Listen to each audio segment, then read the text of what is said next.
we're now joining our Rice Abuja studio to have a conversation with Peter Obi, former governor of Anambra State and vice presidential candidate in the 2019 general election in Nigeria on the platform of the People's Democratic Party. We'll be looking together with him at a whole range of political and economic topics. Welcome to Mr. Obi, good morning. Good morning, sir. Good morning. You are welcome to Good morning, Abati and all the wonderful ladies on. Thank you for joining us. Well, quickly, let's go to business, Mr. Obi. Yesterday, the market in Nigeria took a hit. Investors we had the biggest sell-off yesterday. Oil prices went down, but it rebounded. Eventually, as of this morning, I think we have about $38 per barrel. And the analysts have pointed out that we are in a very serious situation. Our foreign reserve is down to just about $36 billion. And you recall that the CBN governor had said if at any time it goes below or goes down to about 30 billion and oil prices go down to about $45 per barrel, then that Nigeria may have to devalue. But in your own view, how serious is the situation, and what do you think that government should be doing? Reuben, our position is very, very, very serious. Very, very serious. You need to look at the numbers. There's no way. That's why they've set up an emergency team to deal with the issue. Look at how serious our position is. Our budget was planned on $57. $57. Assuming you even get it to be at 40, that is 30% below your calculation. That calculation was based on 2.18 barrels per day. With OPEC cuts and what is happening now, you'll be lucky if you get 1.7. That is again about 20% reduction on your calculation of your production. So you have 20% on your reduction of production, you have 30% on your pricing. If you see somebody to buy the cargo, because then there's cargo all over the place.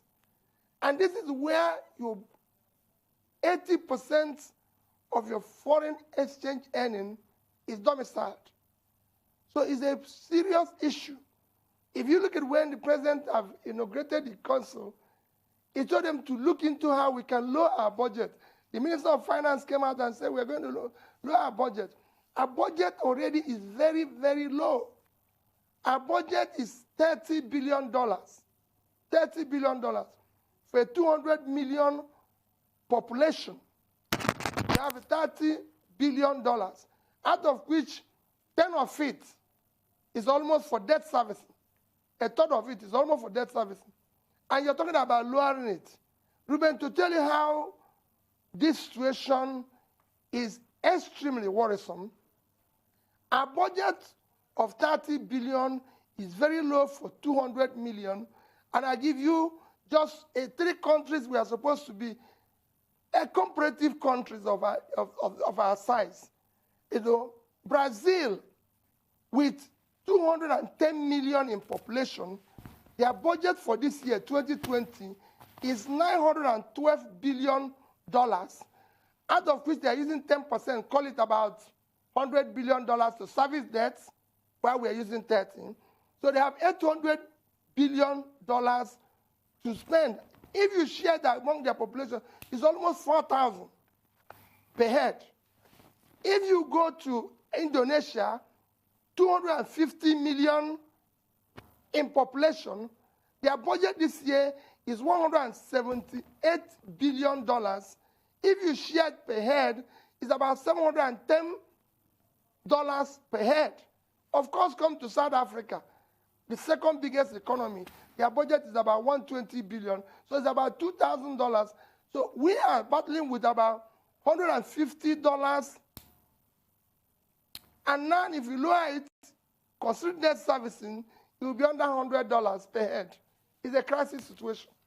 There's no way with this type of scenario we're going to get anywhere. Oh dear. Well, thank you for that. That's a very stark analysis.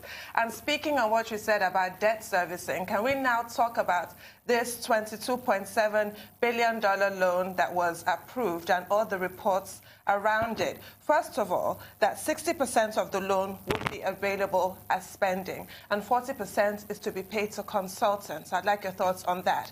And while I hate to raise anything along the lines of parochialism, because I do wish for a day when Nigeria will be like Rwanda and we do not raise ethnicity in public discourse. You know my thoughts on this. It must be said in this context, the Southwest is to get $200 million. The South-South, excluding Edo State, is to get $4.2 million.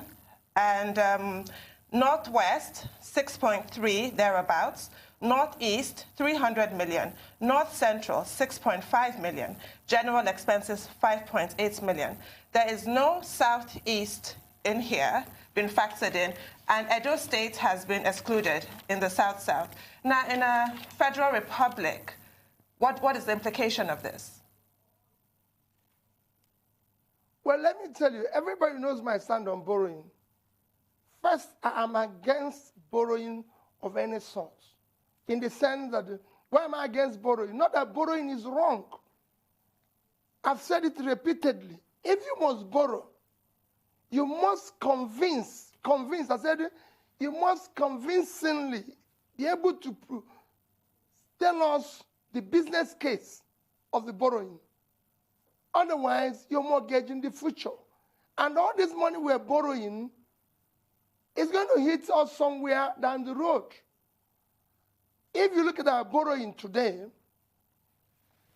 our country has been able to rake, if we add this one, a borrowing of about $100 billion, which is a quarter of our GDP. No country borrows in debt as a quarter of its GDP without showing any tangible investment that is being used, is used in the past for, or is going to be used in the future for this $22 billion. I know there's the figures and bandits all over the place. We're going to use this for this, we're going to use this. But where is the business case? For example, tell me, where is the business case that you're going to give NTA $500 million? What for? In today's world, they should be able to go to the capital market. Where is Arise TV getting the money to function? Where is AIT or Channel or wherever, TVC? So why don't they go to the same market and borrow money? Why are we going to use that nation? So when I look at it, borrowing for me is something that has been recklessly executed in this country. That's why I said we must have a law, like it is in Singapore, anywhere, that borrowing must be strictly for, one, investment that will repay itself back. So there must be a business case, clearly studied. Everybody knows where it's coming from. I know today, for example, that Ghana borrowed $275 million to build an airport. I know the amount, I know the contract, I know this, but no Nigerian knows how much we borrowed for our own airports. And if you look at the jobs there and everything, compare the quality with what you can see in Ghana, you can see there's a problem all over the place. Then, to even worsen it, is what you said. You're borrowing where all of us are going to pay, when from all you have said, I'm not even going to get anything from what is being borrowed. So imagine how somebody from Southeast like me will be feeling. And that's why we emphasize on issue, let's restructure the country. If any section wants to borrow money, they know what they're borrowing for, they know what they're doing, they know how they're going to pay, they structure their payments. But in a situation where we're borrowing now, and mind you, what all these things we're borrowing are things that are going to be due in the year, in 10, 20, 30 years' time, when all those who borrowed it are no longer there. Thank you, sir. And the youth, young ones who are jobless today, who are not even producing anything, are the ones that are going to be saddled with the payments. Thank you, sir. And that is certainly a point that I've also made before here on this show. Now, I'd like to also bring something else into this now. Latest reports showing that for the first time since 2016, Nigeria recorded a trade deficit of 579 billion naira in the last quarter of 2019. Now, of course, this also had to do with the closure of our land borders. A lot of goods and imported goods were now coming in through the seas, had to be officially recorded, etc. But this is shedding a light on the real state of a certain part of our economy. Does this mean that all this time we've really been in a trade deficit? And if so, what does this mean or portend for our economy over the next couple of years? Well, you see, the economy has been in a very difficult time. It's been in a very difficult time by a combination of so many factors, as you know. Not just closure of border.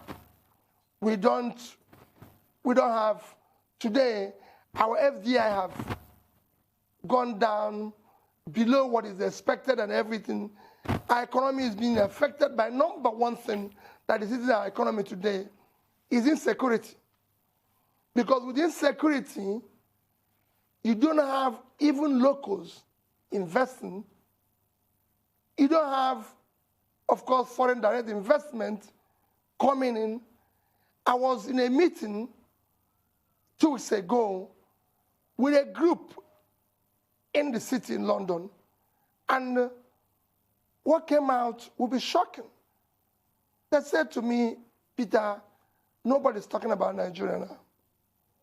Nigeria have two things which investors run for, and those two things are insecurity and lawlessness. And even as a Nigerian, as they're saying it, I can feel it. And this is so bad that I can give you the situation we found ourselves using 2018 position. In 2018, for the first time, Nigeria was not among the best in terms of amount of receipts of FDI. I just used 3 countries to show you how bad it is. If you look at Egypt, which is supposed to be number 3 in, say, the economy in Africa, Egypt has a population of 97 million. Their FDI was 7.9 billion. South Africa, with 58 million, their FDI was 5.3 billion. Morocco, with about 27 million, their FDI was about 3.8. If you put these 3 countries together, you're barely getting about 190 million in population, and their FDI was 17 billion. Nigeria, with 200 million, our FDI was 1.9. In fact, if you add Ghana, our neighbor got 3.5, and Ghana is just 29 million. So if you add Ghana there, you have about 220 million, which is about the population of Nigeria. 220 million and 200 million is just 10%. So if you add Ghana, the 4 of them wrecked $20.5 billion. Nigeria could not make, with 200 million, could not bring in 10% of that. That is how bad it is because of insecurity and lawlessness. And what is even worse, we, people like me, the political leaders, are not even seeing that we're in crisis and behaving and conducting ourselves as if we're in crisis. We're still moving around with our long ropes, long convoys, moving as normal, having all sorts of parties and everything, as if things are normal. At the time we're supposed to wear off our shirts and coats and face the reality that we find ourselves and see how we're going to. You have millions of people with this thing happening. How are you going to now create jobs for millions of unemployed youth. We have almost 60% youth unemployment. And nobody's panicking. So it's a crisis. Well, I'd like to take you back to the point you made about the approved external borrowing plan of 22.7 billion. I mean, I recall that last year when this was first suggested, you were against it, and you stated similar reasons right now. But are we not in a very difficult situation whereby it is inevitable for Nigeria to really borrow? Because all the indices, foreign reserves, external crude account, the stock market performance, everything is in the negative, and the CBN, which is yet to come up with an emergency response to the threat of coronavirus and its impact on the Nigerian economy, may not have enough to support the naira, the national currency. So shouldn't we have to borrow? Because even in the United Kingdom today, where the Chancellor is going to announce a budget plan, that budget plan to provide support for farms and industries and to provide infrastructure, the UK is going to borrow to fund that budget. Now, if you say borrowing is not the option for us at this moment, what do you suggest? Removal of fuel subsidy, perhaps, or devaluation of the naira? Reuben, I've never said I'm against borrowing. I said I'm against reckless borrowing. I'm against borrowing for consumption. Okay. Let's be more analytical in this. We have borrowed in Nigeria from 2000, call it from 2008 to date. We've been able to borrow where our debt have now increased to almost $100 billion. Reuben, what can we show for all this debt? And to show you that the debt was reckless and for consumption, it never impacted on our growth. It's a simple thing. Reuben, it's a very simple thing. Ghana is borrowing. Kenya is borrowing. Every other country, let me not go far. In 2010, Reuben, the GDP of Ghana is $32 billion. 32 billion. This is Ghana. $32 billion. Their per capita income, as at that time, is is 1,300 Ghana. In 2019, Ghana GDP is $64.5 billion. Their per capita is 2,200. So within this period, their economy their GDP have doubled. In Kenya, it's a similar situation. Kenya have moved from $40-something billion to 87. Their GDP have moved from 900, their per capita have moved from 950 to 1,700. That is a country. In our own case, as at 2010, when we started reckoning all this borrowing, our per capita was 2,300. Today is 1,920. So something is missing where we're borrowing money. The more we borrow, the worse our economy, which means we're not investing this money. When you borrow for consumption, you're hurting the economy more. I'm not against borrowing, but let's have a business case where we must borrow money. Let's have a convincing situation. You don't just get up in the morning and be borrowing money anyhow. So if they want to borrow, please, let's have a business case why we must borrow. Let's know how. And again, I'm totally against borrowing in foreign currency. I recall when they said they are going to borrow in foreign currency because they found it cheaper. No, it is not cheaper. When you're borrowing in foreign currency, a currency you're not in control of, a currency which you're earning in it is almost what you can call precarious. You don't know whether you're going to get it or not. If, for example, today you devalue, and Naira moves from 305 to about 400, you've added 25% on the value of the external debt you're owing. And if you look at it, it's very easy. From 2015, in 2015, our entire debt stock was just about 2 trillion. Today it's about 7 trillion. If you convert it to Naira. So it is, yes, you can be going to borrow cheap money, but you're borrowing a currency you're not in control of.